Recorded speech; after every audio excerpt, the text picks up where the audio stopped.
Isang mabilis na shoutout muna kay Kurt Hendricks Rioja. Maraming salamat sa panonood mo ng mga content dito sa maliit nating channel.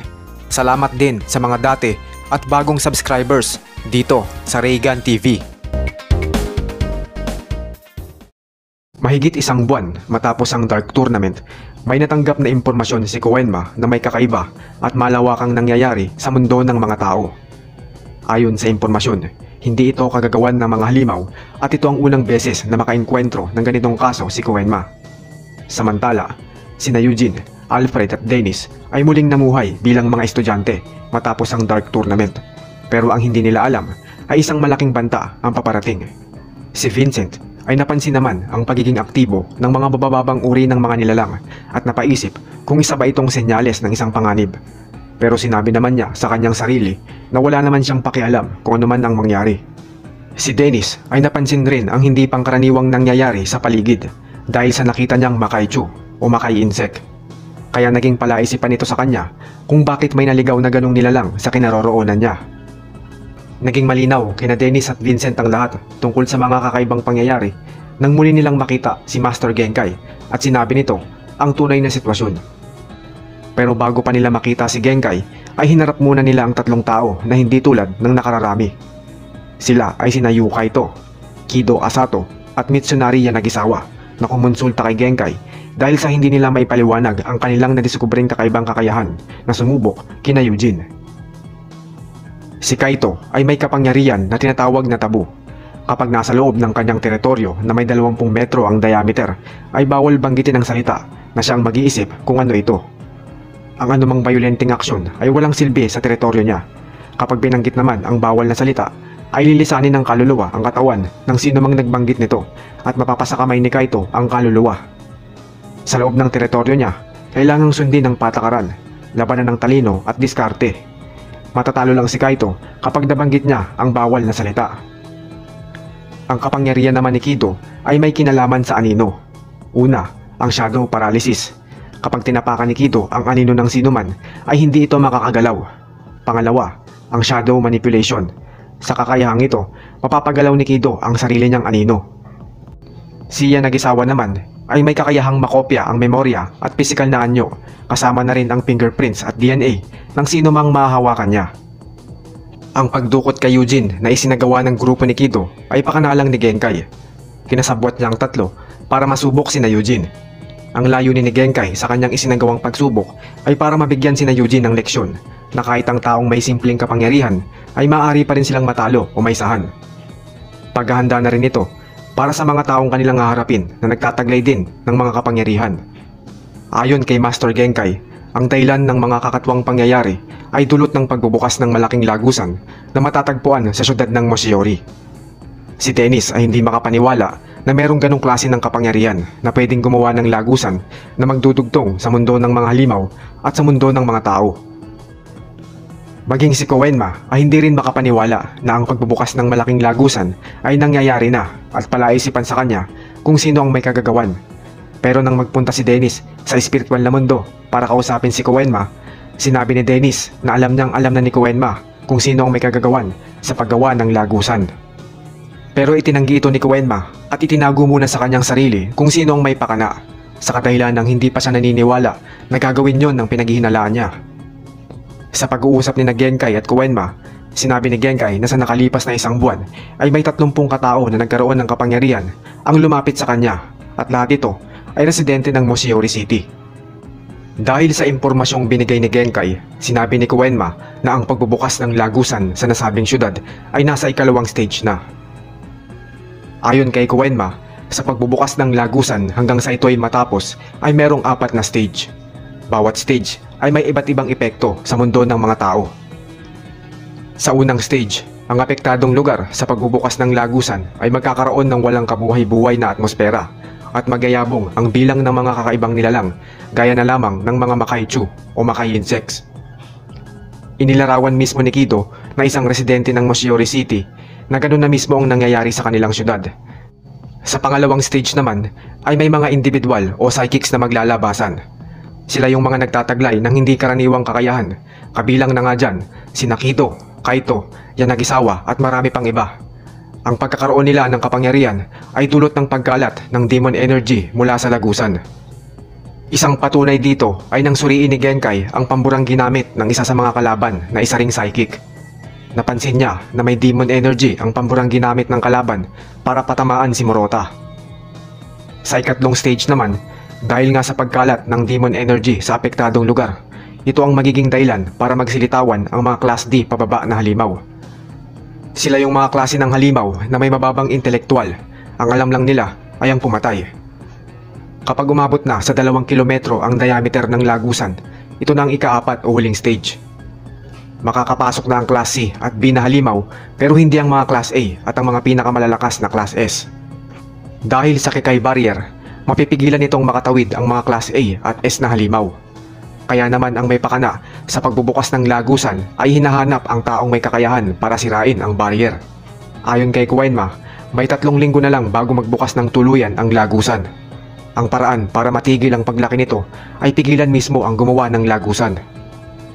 Pagkatapos maganap sa Yojigen o House of 4 Dimensions ang isinagawang pagsubok ni Genkai para kina Eugene, ay nagtungo na sila kinabukasan sa syudad ng Moshiori para mag-imbestiga. Doon naman nila natagpuan si Murota na ang kapangyarihan ay marinig o mabasa ang nasa isipan ng isang tao kapag nasa loob ng kanyang teritoryo. Nagkaroon ng maikling laban sa pagitan ni Kito at Murota pero nabigo si Kito na matalo si Murota. Si Eugene ang nagpabagsak kay Murota sa pamamagitan ng isang suntok na hindi direktang tumama kay Murota. Sumama rin si Murota pagkatapos ng maikling laban nila ni Eugene. At si Murota din ang nakapagbigay ng impormasyon kung ilan at sino-sino at kung ano ang binabalak ng mga kalaban. Nagawang malaman ni Murota ang nasa isip ng kalaban sa pamamagitan ng kapangyarihan niya na tinatawag na tapping. Ibinigay ni Murota ang mga nakalap niyang impormasyon nang dinala siya ni na Eugene sa ospital dahil sa tinamo niyang tama sa noo na kagagawan ng isa sa mga kalaban. Ang ospital naman na napuntahan nila ay teritoryo pala ng isa sa mga kalaban na si Minoru Kamiya alias Doktor na tinalo rin ni Eugene. Matapos malagpasan ni na Eugene ang pangyayari sa ospital, ay may balita na naman na dumating mula kay Koenma. Ang pinakalagusan pala ay matatagpuan sa kuweba ng Irima kung saan nagkukuta ang mga kalaban. Ang lagusan na nasa kuweba ay meron na lamang 1 linggo bago magbukas. Nang malaman na ni Eugene ang kinaroroonan ng kalaban ay umaksyon na ito kaagad, pero si Alfred ay hindi sumama dahil manonood ito ng concert ng paborito niyang banda. Nakainita naman ni Eugene si Alfred dahil dito.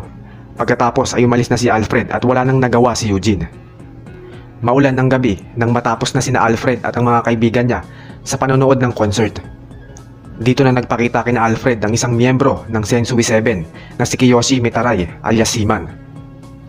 Dahil sa umuulan ay mas pabor kay Seaman ang sitwasyon dahil mas mapapadali ang paggamit niya sa kanyang kapangyarihan.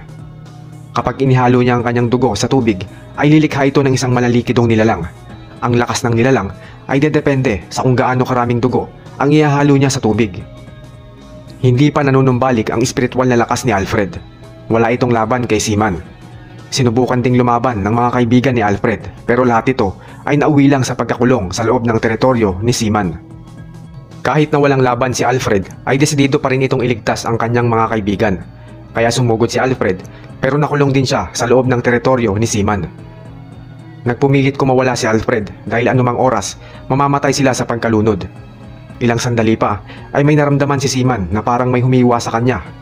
Dahil dito, walang duda na si Alfred na nga ang hinahanap nila na kayang sumira sa barrier.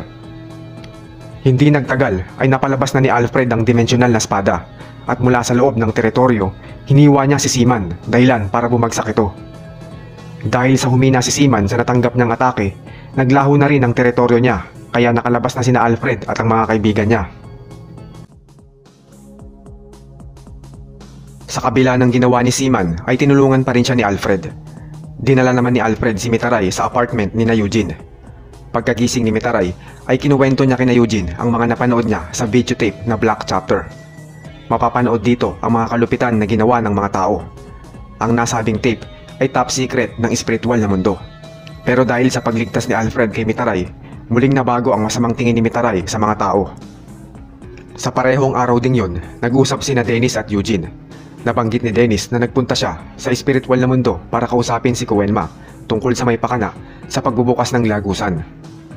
Dahil sa kagustuhan ding malaman ni Eugene kung sino ang may kagagawan, ay agad niyang kinontak si Koenma para ibunyag kung sino ang taong nasa likod sa paggawa ng lagusan. Nang ibunyag ni Koenma kung sino ang may pakana, ay nagulat si Eugene dahil dati pala itong spirit detective. Siya ay si Shinobu Sensui. Si Koenma ay nagtungo sa mundo ng mga tao para magbigay detalye kina Eugene tungkol kay Sensui. Habang sila ay nag-uusap-usap, ay naramdaman ni Dennis at Eugene ang pagdating ni Sensui. Bago maglaban ang dalawa, ay sinabi muna ni Sensui kay Eugene na meron na lamang 2 araw bago tuluyang magbukas ang lagusan. Bagay na ikinagulat ni Eugene dahil mas maaga pa pala ito sa inaasahan. Nang magpang-abot na ang grupo ni Eugene at Sensui, ay nagawang dukutin ni Sensui si Alfred. Ito talaga ang pakay nila dahil nga si Alfred ang nagtataglay ng dimensional na espada. Sinubukang iligtas ni Eugene si Alfred pero napigilan siya ni Sniper, kaya napilitan na lang labanan ni Eugene si Sniper. Pero ang hindi alam ni Eugene ay nagmamasid pala si Vincent at siya na rin ang tumalo kay Sniper. Pagkatapos makaharap si Sniper ay nakumbinsi ni Eugene si Vincent na sumama sa kanila para pigilan sina Sensui. Sina Eugene, Dennis at Vincent ang inatasan ni Genkai na pumunta sa kuta nila Sensui. Sa tulong naman ni Mitaray, siya ang nagturo ng pasikot-sikot sa loob ng kuweba para matunton sina Sensui. Pero bago pa nila makaharap sina Sensui, ay kinailangan muna nilang talunin si Tsukihito Amanuma alias Game Master. Kinailangan din nila si Nakaito, Yanagisawa at Genkai dahil kailangan ng 7 manlalaro sa teritoryo ni Game Master. Nang muling magkaharap sina Eugene at Sensui, nasaksiyan na mismo ni Eugene ang lagusan pati na rin ng mga halimaw na sabik makakain ng mga tao. Sinabi naman ni Vincent na ang ordinaryong tao ay mamamatay kapag nalanghap ang hangin na nagmumula sa lagusan.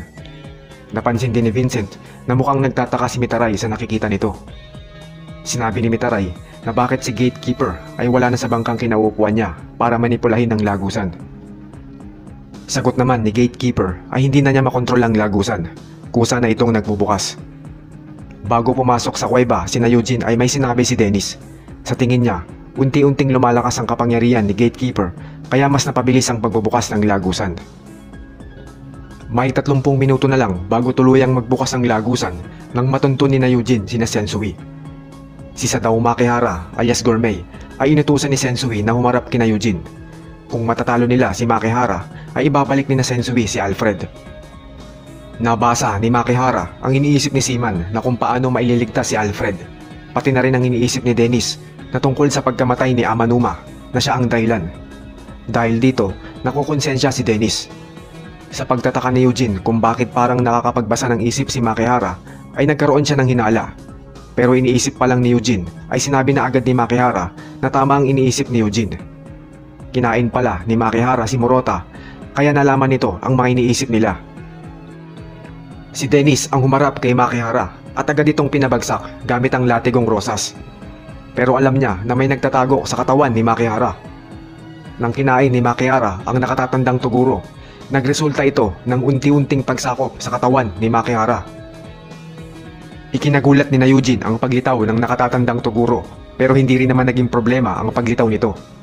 Nagawang taniman ni Dennis ng buto ng Genenju o Tree of Depravity si Toguro. Dahil sa mas mabilis na pagre-regenerate ng katawan ni Toguro, kaya naisipan ni Dennis na lagyan siya ng Genenju.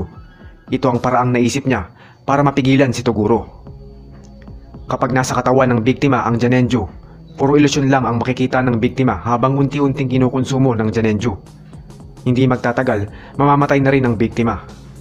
Pero dahil nga sa mas mabilis na pagre-regenerate ng katawan ni Toguro, ay panghabang buhay na ito magiging pagkain ng Genenju. Nang may balik na si Alfred kina Eugene ay umaksyon na si Itsuki. Nilamon ng Urautoko sina Eugene pero agad din siyang niluwa nito para makalaban ni Sensui ng mag-isa. Bahagi ito ng plano ni Sensui. Ang Urautoko ay alaga ni Itsuki, isa itong nilalang na nagmula sa ibang dimensyon, at si Itsuki ay isang Yaminade, isang uri ng halimaw na kayang gumawa ng lagusan papuntang ibang dimensyon. Sa kalagitnaan ng paghaharap ni Eugene at Sensui ay dumating si Koenma para pigilan ng pagbubukas ng lagusan pati na rin si Sensui sa pamamagitan ng Mafukan. Sa Mafukan, inipon ni Koenma ang kanyang spirit energy sa mga nakalipas na siglo. Lilikha ito ng isang barrier na kayang harangin ng mga halimaw kahit pa mga Class S. Pero sa oras na gamitin ito ni Koenma ay magiging parte na siya ng barrier panghabang buhay. Ang paggawa ng bagong barrier ay hindi natuloy dahil pinigilan ni Eugene si Koenma.